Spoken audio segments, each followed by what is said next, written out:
نماز ایک ایسا فریضہ ہے جو وقت کی پابندی کے ساتھ ہی فرض ہے. بھول گیا یا ایک دن کی کوئی نماز کسی مجبوری سے چھٹ گئی تو اسی دن ادا ہو جائے گی. لیکن جو ہمارے ہاں یہ ہے نا کہ بڑھاپے میں ساری قضائیں پڑھ لیں گے، اس کا کوئی کانسیپٹ نہیں ہے. اب توبہ استغفار ہے، رو رو کے معافیاں مانگنا ہے، صدقہ خیرات کرنا ہے، خوب خوب نیکیاں کرنی ہیں تاکہ وہ کمی پوری ہو جائے. اور میں ہمیشہ سوچتی ہوں کہ ہر چیز کا کوئی نہ کوئی کفارہ بدلہ اس کی شکل میں آ جاتا ہے، لیکن نماز کے لیے کچھ بتایا کیوں نہیں گیا؟ حالانکہ یہ سب سے زیادہ اہم ہے تاکہ لوگ اس کو اپنے وقت پر ہی ادا کریں. روزے کے بارے میں یہ نہیں کہا گیا کہ روزہ جو ہے اپنے وقت پر ہی فرض ہے، بعد میں ادا نہیں ہوگا. نہیں، اگر بیمار ہے کوئی مجبوری بعد میں ہو جائے گا، لیکن نماز کا نہیں. حیض کی نمازیں بھی نہیں لوٹانے کا حکم.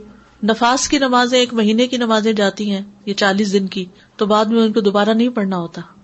جیسے رمضان کے روزوں کا ذکر قرآن میں آتا ہے کہ کوئی بیمار ہو جائے یا مسافر ہو تو روزہ چھوڑ دے اور قضا کب کر لے؟ بعد میں کر لے. اسی طرح حج اگر کسی نے نہیں کیا خود اور اس پر فرض تھا اور فوت ہو گیا تو کیا کرے؟ کوئی اور اس کے قضا کر دے، حج بدل کر دے. ٹھیک ہے. زکوٰۃ اگر خود نہیں دی انسان نے تو شوہر اس کی زکوٰۃ دے سکتا ہے. ایک عورت اپنا زیور بیچنا نہیں چاہتی کہ وہ ٹوٹ جائے گا، انگوٹھی نکل جائے گی، سیٹ خراب ہو جائے گا، تو ہسبینڈ کہتا ہے چلو میں تمہاری طرف سے دے دیتا ہوں، ہو گئی زکوٰۃ. لیکن نماز کے بارے میں نہ تو کوئی اور ہماری نماز پڑھ سکتا ہے، نہ مرنے کے بعد کوئی پڑھ سکتا ہے. جیسے حج مرنے کے بعد بھی ہو سکتا ہے انسان کا، حج بدل جو ہے. ٹھیک ہے. روزہ جو ہے وہ بھی مرنے کے بعد کوئی اور ہماری طرف سے رکھ سکتا ہے، ہمارے وارثوں میں سے. اگر کوئی ایسا بندہ بیمار ہے جو نہیں رکھ پایا تو بعد میں خصوصاً نظر کے روزے کی قضا دی جا سکتی. قرض کوئی رہ گیا ہے تو کوئی اور ادا کر سکتا ہے. لیکن نماز ایک ایسا فریضہ ہے جو وقت کی پابندی کے ساتھ ہی فرض ہے. بھول گیا یا ایک دن کی کوئی نماز کسی مجبوری سے چھٹ گئی تو اسی دن ادا ہو جائے گی. کہ بعض اوقات نظر سامنے کوئی آئے تو اس وقت لگتی ہے اور بعض اوقات تصویروں وغیرہ پر بھی لگتی ہے. یعنی آج کل آپ دیکھیں کہ کتنا یہ رواج عام ہو گیا ہے، شادی ہوئی، شادی کی تصویریں فیس بک پہ ڈال رہے ہیں، پوری دنیا دیکھ رہی ہے، اور کون کس نظر سے دیکھ رہا ہے، کس حسد کے ساتھ دیکھ رہا ہے. پھر اسی طرح یہ کہ بچہ پیدا ہوا، پہلے دن کے بچے کی تصویریں ڈال دیتے ہیں، اور وہ ابھی معصوم سا بچہ ہوتا ہے، اس کے اوپر تو ابھی کوئی پروٹیکشن کی لیئر بھی نہیں ہوتی، تو اس کو اسی طرح اثر ہو جاتا ہے. بعض اوقات اس میں خوشی سے بھی لگ جاتی ہے نظر، بعض اوقات یعنی ضروری نہیں ہوتا کہ حسد کی وجہ سے ہی لگے، دشمنی کی وجہ سے ہی لگے، بعض اوقات خوشی یا تعجب کی وجہ سے بھی. یعنی انسان کسی چیز کو دیکھتا ہے تو حیران ہو جاتا ہے، جیسے ہم کہتے ہیں واو کیا ڈریس ہے، کیسا گھر ہے، کیسا میک اپ ہے، کیسی جیولری ہے، کیسی ارینجمنٹ تھی، فلاں چیز. تو اس سے یہ کہ یہ نہیں ہوتا کہ کوئی بری نظر سے انسان دیکھ رہا ہوتا ہے، وہ خوشی کی نظر سے ہی دیکھ رہا ہوتا ہے. اسی لیے آپ نے دیکھا ہوگا کہ بعض اوقات ماں کی نظر اپنے بچے کو بھی لگ جاتی ہے، حالانکہ وہ حسد نہیں، پیار کی نظر ہوتی ہے. تو اس کے لیے بھی ضروری ہے کہ انسان جب اپنے گھر میں داخل ہو، اپنے بچوں کو دیکھے، اپنی نعمتوں کو دیکھے تو ماشاء اللہ پڑھے. اب آپ دیکھیں کہ ہمارے معاشرے میں کتنا عجیب ہے نا، ٹرک کے پیچھے تو لکھا ہوتا ہے حاسد کا منہ کالا، رکشے کے پیچھے لکھا ہوتا ہے، فراری کے پیچھے کون نہیں لکھتا. اب آپ دیکھیے کہ رکشے کو نظر لگے گی، کون لینا چاہے گا رکشا؟ دیکھو فراری کو تو لگ سکتی ہے نا نظر. بعض لوگوں نے کالے پراندے لٹکائے ہوئے ہوتے ہیں، کسی نے جوتا لٹکایا ہوا ہوتا ہے، کسی نے ہنڈیاں کالی الٹی کر کے رکھی بھی ہوتی ہے. اس طرح کے عجیب و غریب کام کرتے ہیں. تو یہ چیزیں پروٹیکٹ نہیں کرتی. بعض لوگ کالا تل لگا لیتے ہیں، کچھ بچے بےچارے بڑے سامنے ہوتے ہیں تو ان کو آٹے کا لگانا چاہیے تھوڑا سا کنٹراسٹ تو نظر آئے. تو یہ تل لگانے سے بھی کوئی فائدہ نہیں ہے. اور اسی طرح کچھ لوگ یعنی کہ دلہن کو تیار کر کے کوئی ایسی چیز بیچ میں ڈال دیتے ہیں کہ وہ اس کی خوبصورتی ماری جائے، تو اس سے بھی فائدہ نہیں ہوتا. نظر کا لگنا جو ہے وہ برحق ہے. نبی صلی اللہ علیہ وسلم نے فرمایا العین حق، نظر لگنا برحق ہے. نظر بد بھی حسد کی وجہ سے پیدا ہوتی ہے، اور نظر بد جو ہے وہ ایک طرح سے اس کو تیر کہا گیا.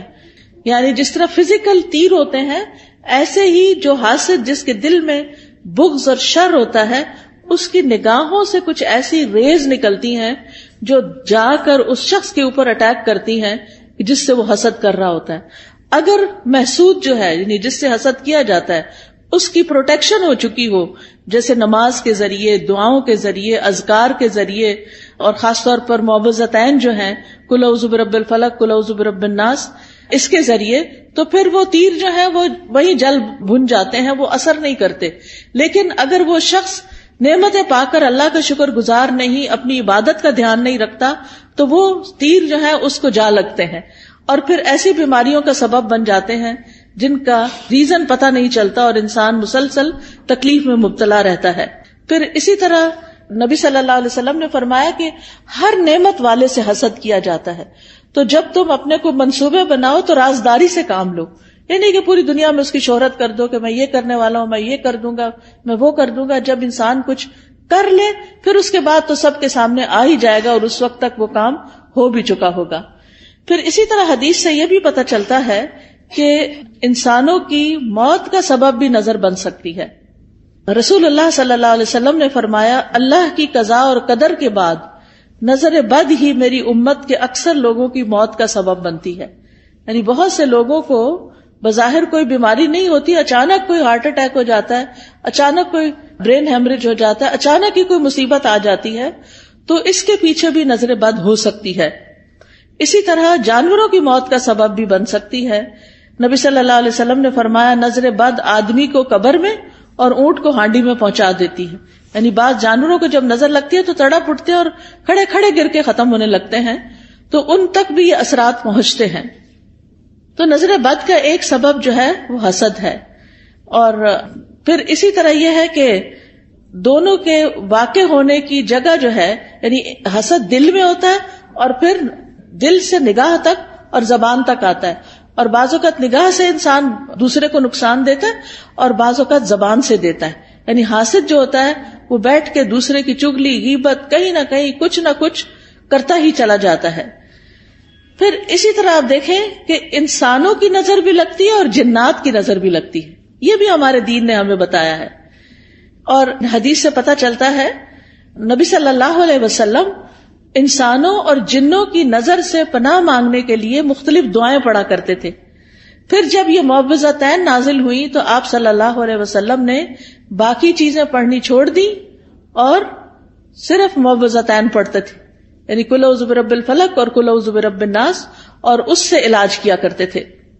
اور پھر یہ ہے کہ جن جو نظر لگاتے ہیں وہ انسانوں کی نظر سے بھی سخت ہوتی ہے، اور انسان تو ہمیں نظر بھی آ جاتے ہیں. جب ہمیں پتہ چلتا ہے کہ فلاں شخص جو ہے وہ ہم سے حسد کرتا ہے یا ہمارے بارے میں اس طرح سمجھتا ہے، تو ہم اس سے بچنے کی بھی کوشش کرتے ہیں جتنے حد تک بچ سکیں.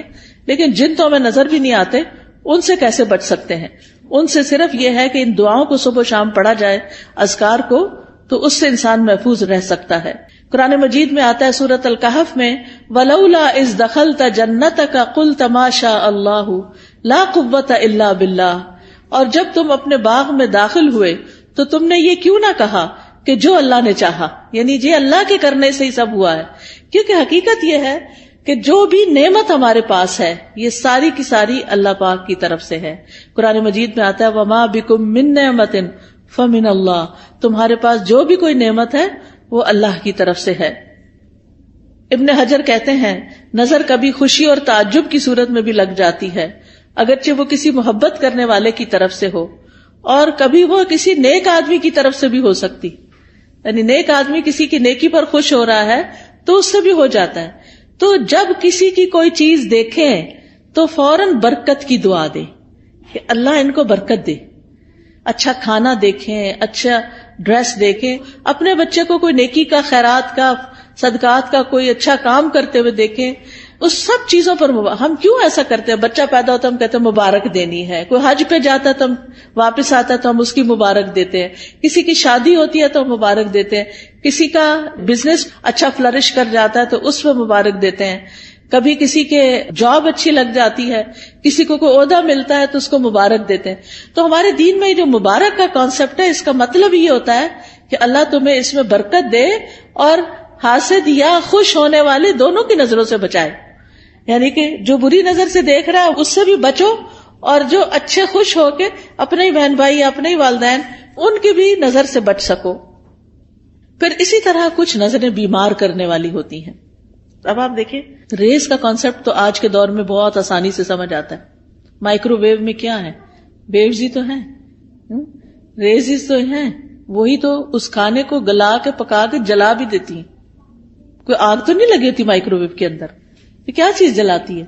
ریز ہوتی ہیں. اسی طرح آپ دیکھیں ہمارے یہ ٹیلی فون وغیرہ ہیں, ان کے اندر سے بھی ریز نکلتی ہیں. تو اگر نان لیونگ تھنگس کے اندر سے ریز نکل رہی ہیں تو لیونگ تھنگس کے اندر سے بھی ریز نکلتی ہیں. انسانوں کی آنکھوں سے بھی ریز نکلتی ہیں, ان کے بھی اثرات ہوتے ہیں, اور وہ بعض اوقات دوسرے کی روح کو بیمار کر دیتے ہیں. حضرت ام سلمہ کے پاس ایک لڑکی تھی جو پیلی زرد پڑی ہوئی تھی. تو نبی صلی اللہ علیہ وسلم نے فرمایا کہ اس کو نظر لگی ہے. آپ نے بتایا کہ اس کی رنگت کیوں تبدیل ہو گئی ہے؟ اس کو نظر لگی ہے تاکہ اس کا علاج کیا جائے. بعض اوقات انسان کے جسم کے صرف کسی ایک حصے کو لگتی اور وہ حصہ بیکار ہو جاتا ہے. پھر اسی طرح بعض نظریں جو ہیں وہ آگ والی ہوتی ہیں, ان کو ناری نظریں کہتے ہیں. پھر اسی طرح یہ یاد رکھیے ایک بات کہ جو ہوتا ہے اللہ کے اذن سے ہوتا ہے, یعنی اس بندے کے اندر کوئی طاقت نہیں. اور اگر کوئی بندہ کہے کہ میں فلاں کو نظر لگانے لگاؤں تو نہیں لگا سکتا. اچانک لگ جائے اور بات ہے, خود سے کوئی نہیں لگا سکتا, کیونکہ اس میں بھی جو ہوتا ہے اللہ کے اذن سے ہوتا ہے. کیونکہ ہم فوراً لوگوں کو بلیم کرنے لگتے ہیں, وہ فلاں آئی تھی نا اس لیے یہ ہوا ہے, فلاں نے ایسا کیا, فلاں وہ تو ایک سبب بنا. تو لوگوں کو بلیم کرنے کی بجائے یہ سوچے یہ میری تقدیر میں تکلیف لکھی تھی اس لیے آ گئی. تیسرا بڑا سبب اذکار اور تلاوت قرآن اور نمازوں کی پابندی نہ کرنا, اس سے نظر لگتی ہے, اس سے یہ شیطانی اثرات حملہ آور ہوتے ہیں. کیونکہ ذکر جو ہے اللہ کا یہ ایسے ہی ہے جیسے قلعہ ہوتا ہے. جب انسان ذکر کرتا ہے تو وہ قلعے کے اندر چلا جاتا ہے, اور پھر قلعے کے باہر جو بھی دشمن ہوتا ہے وہ اس کے اوپر قابو نہیں پا سکتا. پھر اسی طرح امتحان اور آزمائش ہے انسان کی, کہ دنیا میں انسان آیا ہے, دنیا پھولوں کی سیج نہیں ہے, یہ دنیا امتحان کے لیے ہے, آزمائش کے لیے ہے. تو ہر انسان کسی نہ کسی طرح ایک امتحان میں مبتلا ہے, ایک آزمائش میں مبتلا ہے. تو اس کے لیے کیا کرنا چاہیے کہ انسان اللہ کی طرف رجوع کرے. تو یاد رکھیے کہ جب نظر لگتی ہے تو اس کے کچھ علامتیں ہوتی, کچھ جسمانی علامتیں ہیں. چہرے پہ دھبے پڑ جانا, جیسے چھائیاں سے نہیں پڑ جاتی, یہ بھی بعض اوقات نظر کی وجہ سے ہوتی. پھر بچوں کا بلا وجہ روتے جانا. حضرت عائشہ کہتی ہے کہ ایک مرتبہ نبی صلی اللہ علیہ وسلم تشریف لائے تو ایک بچے کے رونے کی آواز سنی. آپ نے فرمایا تمہارا یہ بچہ کیوں رو رہا ہے؟ کیا تم نے اس کو نظر بد کا دم نہیں کیا؟ کئی دفعہ ہوتا ہے نا, بچے نے کھایا پیا سویا آرام کیا سب کچھ کیا ہوتا ہے, لیکن وہ چین ہی نہیں پکڑ رہا ہوتا. ماں بہلا بہلا کے آخر بازوں کا دیکھا ہوگا ماں کو ایک دو لگاتی ہے اور بیڈ پہ ڈال دیتی ہے, چلو رو لو پہ جتنا رونا ہے. حالانکہ وہ بیچارہ کسی تکلیف میں مبتلا ہوتا ہے, اس وقت اس پہ سورت فاتحہ پڑھ کے دم کرنا چاہیے, کیونکہ وہ ڈسٹرب ہوتا ہے. بعض بچے ہائپر ایکٹیو ہوتے ہیں, بے وجہ خواہ مخواہ میں ماں کو ٹیچرز کو سب کو تنگ کرتے رہتے ہیں. تو ایسے بچوں کا بھی علاج کرنا چاہیے, صرف دوا سے نہیں بلکہ دم وغیرہ سے بھی. اسی طرح بعض بچے کمزور ہو جاتے ہیں, یعنی بہت سوکھے اور بالکل ان کی ہیلتھ اچھی نہیں ہوتی. تو آپ نے حضرت اسماء بنت امیس سے کہا کہ میں اپنے بھائی کے بچوں کو دیکھتا ہوں, جعفر جو کزن تھے آپ کے, کہ ان کے جسم بڑے دبلے پتلے ہیں, کیا ان کو فقر و فاقہ ہے, کھانے کو نہیں ملتا؟ تو حضرت اسماء کہتی ہے نہیں, ان کو نظر بہت جلدی لگ جاتی ہے. آپ نے فرمایا انہیں دم کرو. انہوں نے آپ کے سامنے چند کلمات پیش کیے تو آپ نے فرمایا انہیں دم کرو, یعنی ان کے اوپر دعائیں پڑھ کے پھونکو. اور دم کرنے کا بہترین طریقہ سورت فاتحہ پڑھے, آیت الکرسی پڑھے, معوذتین پڑھے اور پھونک مار دیں. کسی راکی کے پاس جانے کی بھی ضرورت نہیں, ہر ماں کو طریقہ آنا چاہیے کہ کس طرح کرنا ہے. نبی صلی اللہ علیہ وسلم ہر روز رات کو سوتے وقت اپنے ہاتھوں پر قل هو اللہ, قل اعوذ برب الفلق, قل اعوذ برب الناس 3 دفعہ پڑھ کے اپنے چہرے, اپنے سر, اپنے سارے جسم پر جہاں جہاں ہاتھ پہنچتا تھا آپ پڑھ کے خود اپنے آپ کو دم کر لیتے. پوری زندگی کا آپ کا معمول تھا. ہم سب کو بھی اپنے اوپر روز رات کو سوتے وقت خود دم کرنا چاہیے. پھر اسی طرح بعض اوقات نظر لگنے کی وجہ سے انسان اچانک گر بھی جاتا ہے. یعنی آپ نے دیکھا ہوگا کہ بعض اوقات اچانک لوگ سلپ ہو جاتے ہیں, اٹک جاتے ہیں, گر جاتے ہیں, اونچائی سے گر جاتے ہیں. رسول اللہ صلی اللہ علیہ وسلم نے فرمایا بے شک نظر بد آدمی کو اللہ کے حکم سے دیوانہ کر دیتی ہے، حتیٰ کہ بعض اوقات وہ اونچی جگہ چڑھتا ہے اور وہاں سے گر پڑتا ہے. یہ اب اللہ کے رسول صلی اللہ علیہ وسلم نے ہمیں بتایا جن کی باتیں جھوٹی نہیں ہوتی. اور ایک اور جگہ پر مسند احمد کی روایت میں فرمایا نظر لگ جانا برحق ہے اور یہ اوپر چڑھنے والے کو پھسلا دیتی ہے. اوپر چڑھنے سے مراد ایک تو بلندی پہ ویسے چڑھنا ہو سکتا ہے اور ایک دنیا کے اعتبار سے اوپر اوپر اوپر یعنی ترقی ہوتے چلے جانا. تو آپ صلی اللہ علیہ وسلم نے اس کا حل کیا بتایا کہ برکت کی دعا دو، یعنی جس کو ترقی مل رہی ہے اور کوئی بڑا نام مل رہا ہے تو اس کے لیے بارک اللہ فیکا، بارک اللہ لکا، بارک اللہ علیکا، اللہ برکتیں دے. پھر اسی طرح کچھ اور علامتیں بھی ہوتی ہیں. بعض اوقات سر درد شروع ہو جاتا ہے، بعض اوقات جسم کے کسی ایک حصے میں شدید درد اٹھ جاتا ہے. قرآن سنتے وقت جمائیاں بہت آتی ہیں، یعنی پڑھا ہی نہیں جاتا.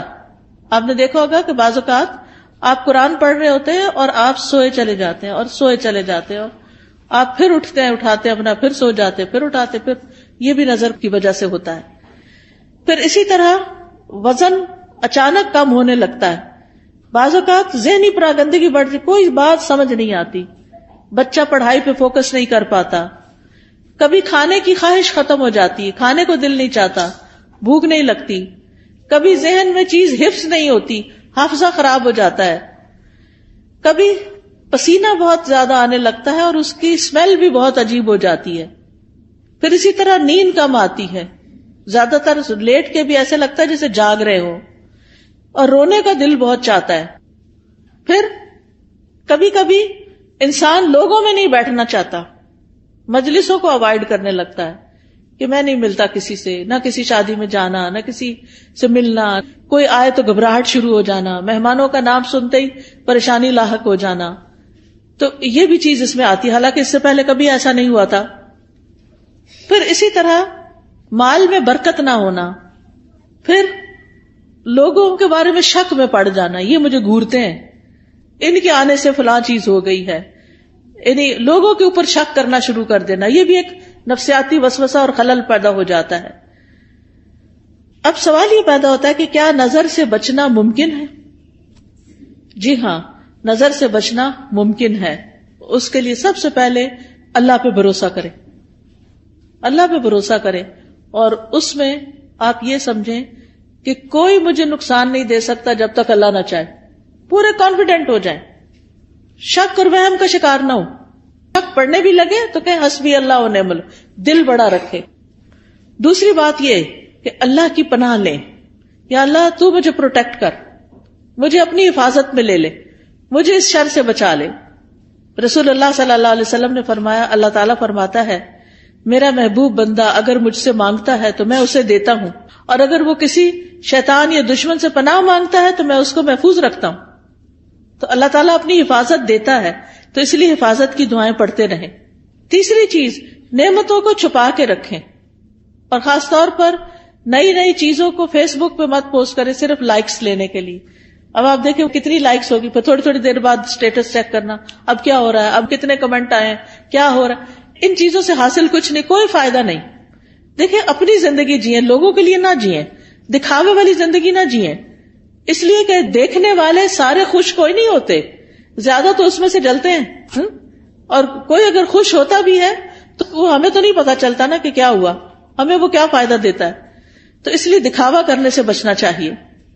پھر اسی طرح اگر کسی شخص کے بارے میں آپ کو یہ پتا ہو کہ اس کی نظر لگتی ہے، یعنی تجربے مشاہدے سے بار بار تو انسان پھر حاسد سے بچ کے رہے، اور کوئی بھی اچھی چیز دیکھ کر برکت کی دعا دے، اپنے آپ کو ہی دے. اور پھر جب لوگوں کے بیچ میں جانے لگے تو معوذتین آیت الکرسی پڑھ کے نکلے.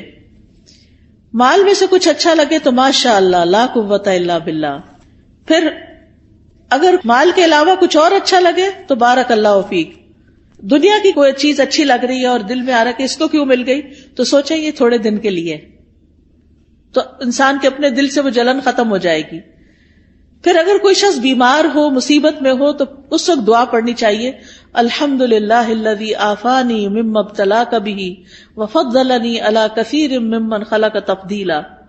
پھر اسی طرح شرکیہ کاموں سے بچنا چاہیے، یعنی کسی اونٹ کے گلے میں کوئی تانت باندھ دینا، کوئی تعویذ لٹکا دینا، آپ صلی اللہ علیہ وسلم نے ان کو کاٹنے کا حکم دیا. یہ چیزیں پروٹیکٹ نہیں کرتی، یہ شرکیہ عمل ہو جاتا ہے، اس سے بچنا چاہیے. کثرت سے اللہ کا ذکر کرنا چاہیے کیونکہ ذکر جو ہے وہ ایک قلعے کی طرح ہے.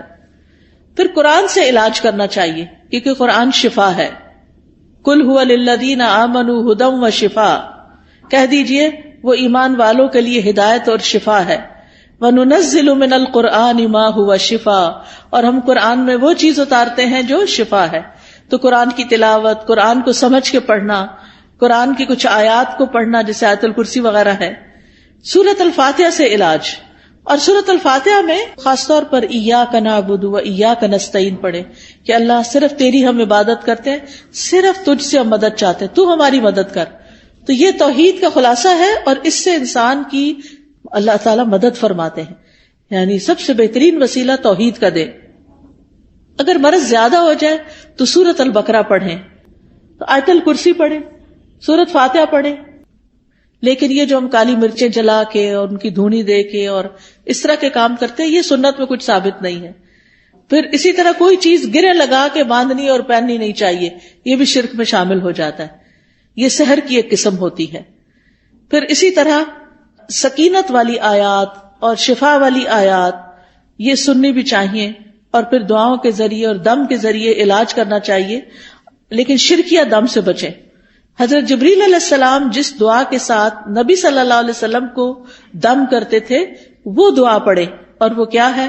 بسم اللہ ارقیک من کل شیء یؤذیک من شر کل نفس او عین حاسد اللہ یشفیک بسم اللہ ارقیک. یہ انشاءاللہ کتابیں آپ کو دیکھیں گے تو ان میں یہ دعائیں لکھی ہوئی ہیں، وہ آپ کو اگر زبانی یاد نہیں تو دیکھ کے بھی پڑھ سکتے ہیں. پھر اسی طرح ہر ناگہانی آفت سے بچنے کی دعا ہے، اللہم انی اعوذ بک من زوال نعمتک وتحول عافیتک وفجاءۃ نقمتک وجمیع سخطک. اے اللہ میں تیری پناہ چاہتا ہوں اس بات سے کہ تیری کوئی نعمت چھن جائے، یا تیری دی ہوئی عافیت پلٹ جائے، یا کوئی ناگہانی عذاب آ جائے، اور تیرے تمام غصے اور ناراضگیوں سے میں تیری پناہ چاہتا ہوں. پھر بری تقدیر سے، دشمن کے خوش ہونے سے، یا اللہ تو بچانا کہ ہمارے دشمن ہم پہ خوش نہ ہوں. پھر اسی طرح نظر لگنے کا ایک اور علاج غسل کرنا بھی ہے بیری کے پتوں سے.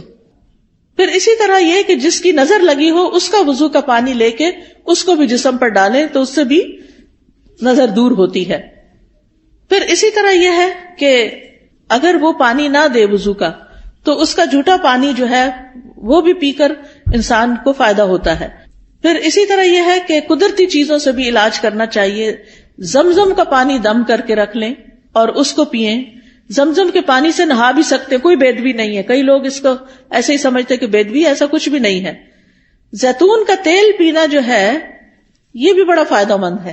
جو کولڈ پریس ہوتا ہے نا زیتون کا آئل، ایک تو ہوتا ہے نا یہ جو لبوں وغیرہ میں ملتا ہے، نہیں کولڈ پریس دبئی وغیرہ سے اچھا مل جاتا ہے، یہاں بھی شاید ہوں گی دکانیں جن پہ. ایک ہوتا ہے ایکسٹرا ورجن، نہیں کولڈ پریس جسے کچی گھاڑی کا نہیں کہتے ہمارے ہاں، جیسے یہ توریا اور یہ جو سرسوں، اس کا جو کچی گھاڑی کا تیل ہوتا ہے وہ خالص ہوتا ہے، اور جو مشینی قسم کا ہوتا ہے وہ اور ہوتا ہے. تو اسی طرح کچی گھاڑی کا زیتون کا تیل جو ہوتا ہے وہ زیادہ مؤثر ہوتا ہے. تو صبح کے وقت زیتون ایک چمچہ پی لیں اٹھ کے، جیسے آپ وضو کر کے آئے آ کے ایک چمچہ زیتون کا پیئیں، پھر نماز وغیرہ پڑھیں. اس کے آدھے گھنٹے تک کچھ کھائیں پیئے نہیں، اور وہ نماز وغیرہ میں ذکر اذکار میں آدھا گھنٹہ گزر جاتا ہے. نبی صلی اللہ علیہ وسلم نے فرمایا کلوا الزیت وادہنوا بہ فانہ من شجرۃ مبارکۃ. زیتون کا تیل کھاؤ بھی اور لگاؤ بھی، کیونکہ یہ مبارک درخت ہے. قرآن مجید میں اس کو مبارک درخت کہا گیا ہے. پھر جسم پر زیتون یا کلونجی کا تیل ملنا یہ بھی بیماریوں کو کم کرتا ہے. پھر اسی طرح دم کیا ہوا پانی جو ہے وہ ناک میں ڈالنا اور جھاڑنا. شہد کھانا وہ بھی علاج ہے. کلونجی کے دانے نہار منہ کھانا 3 یا 7 یا 5. تلبینہ کھانا، اس سے غم دور ہوتا ہے. اجوا کھجور کھانا، حدیث میں آتا ہے کہ جو 7 اجوا کھجوریں کھا لے اس کو اس دن کوئی جادو زہر چیز اثر نہیں کرے گی. پھر اسی طرح سنا مکی، سنوت جو ہے فرمایا یہ موت کے علاوہ ہر بیماری کا علاج ہے. سنا مکی جو ہوتا ہے وہ اگر اس کے پتے وغیرہ ہوتے ہیں، اگر کاوے کی طرح اگر آپ بنا کے اس کو پیئیں تو پیٹ کو بھی صاف کرتی ہے. پھر شہد، زیتون کا تیل، کلونجی کو ملا کے استعمال کریں، تینوں کو ہم وزن ملا لیں، اور یہ سارے زہر ٹاکسنز جو ہے نا جسم سے نکال دیتی ہیں. یعنی جتنا شہد ڈالیں اتنا زیتون، اتنا کلونجی کا آئل، تو ان کو ملا کر، یعنی کہتے ہیں کہ جو اگر کسی کو نظر بد ہو یا جن ہو تو یہ جسم کو پاک کر دیتی ہے یہ چیز. حجامہ کرانا، حجامہ جو ہے وہ بھی ایک بہترین علاج ہے نظر بد کا. تو یہ تمام چیزیں جو ہیں جب انسان کرتا ہے تو اللہ تعالیٰ شفا دیتا ہے. علاج کی نیت سے صدقہ کرنا، ایک صدقہ ہوتا ہے ویسے انسان روزانہ کچھ نہ کچھ اللہ کے راستے میں دیتا ہے، اور ایک اس لیے دیتا ہے کہ میرا علاج ہو جائے. اس کے لیے ضروری نہیں کہ کوئی بکرا دیا جائے یا کوئی اور اس طرح کی چیز، جو بھی کسی کی ضرورت ہے اگر آپ وہ پورا کر دیتے ہیں تو وہ بھی آپ کے لیے فائدہ مند ہو جاتا ہے. اسی طرح گھر سے ایسی چیزیں نکال دیں جس سے رحمت کے فرشتے نہیں آتے، جیسے کتا وغیرہ یا تصویریں لٹکانا، کیونکہ اس سے رحمت کے فرشتے گھر میں نہیں آتے. تو باہر رکھیں بے شک حفاظت کے لیے، لیکن کمروں کے اندر نہیں رکھیں کتے وغیرہ. تو نبی صلی اللہ علیہ وسلم کے پاس جبریل علیہ السلام نے آنا تھا تو وہ نہیں آئے. آپ پریشان ہوئے تو دیکھا کہ آپ کے یعنی کہ جس کے اوپر آپ لیٹے ہوئے اس کے نیچے کتے کا بچہ تھا. جب وہ گیا تو جبریل علیہ السلام آئے، انہوں نے کہا کہ ہم ایسے گھر میں داخل نہیں ہوتے. یعنی اپنے نمازوں کی پابندی، ذکر اذکار کی پابندی، اور یہ جو طریقے میں نے بتائے ہیں انشاءاللہ یہ اختیار کریں گے تو اللہ تعالیٰ نظر بد سے محفوظ رکھیں گے اور اس کا علاج بھی ہو جائے گا.